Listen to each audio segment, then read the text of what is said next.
I may have said this earlier, or I may not have, but the types of variables in Pascal are, well, the ones that you need to know about are integers, real numbers, strings, and booleans. So what are those? Integers and real numbers should be familiar to you.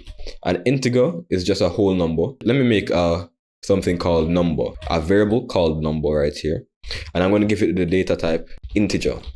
Next thing to do is I'm going to initialize it, and I'm going to say number has a value of, remember it has to be a whole number. Number has a value of 3. Sorry about that, I got interrupted very briefly. So now let's run this back. Let's try it again.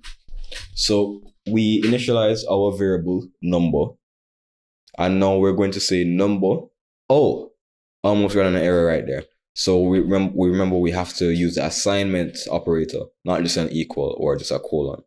Say number now has the value of 3, and then we're going to write the value of number. So let's run this. Nice. It just printed out 3. Local variable name not used. Oh, I forgot to take this out, but I'll just keep it up there for reference sake. So something I want to show you guys is what happens if you assign a variable a value that's not its data type. So let's say I assigned number with the value of run. Like someone who's not experienced would be assuming that it's just going to print out run again, right? But this is definitely going to toss out an error. Let's take a look. You see? Error, incompatible types. You got a constant string while it expected a small integer. You see? That's why you have to pay attention to how you declare your variables and also the data types that you use.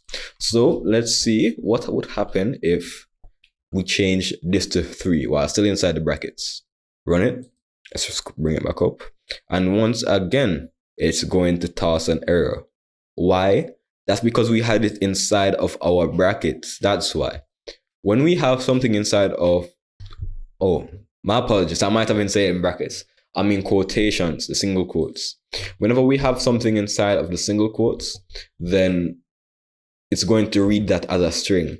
So for example, even like this bit right here, right line number, you see how it's highlighted green? That means it reads it as a string. So it's always going to be a string if it's like that. That's why it's important to know your data types. Another data type that's regarding numbers is real. So let's say we have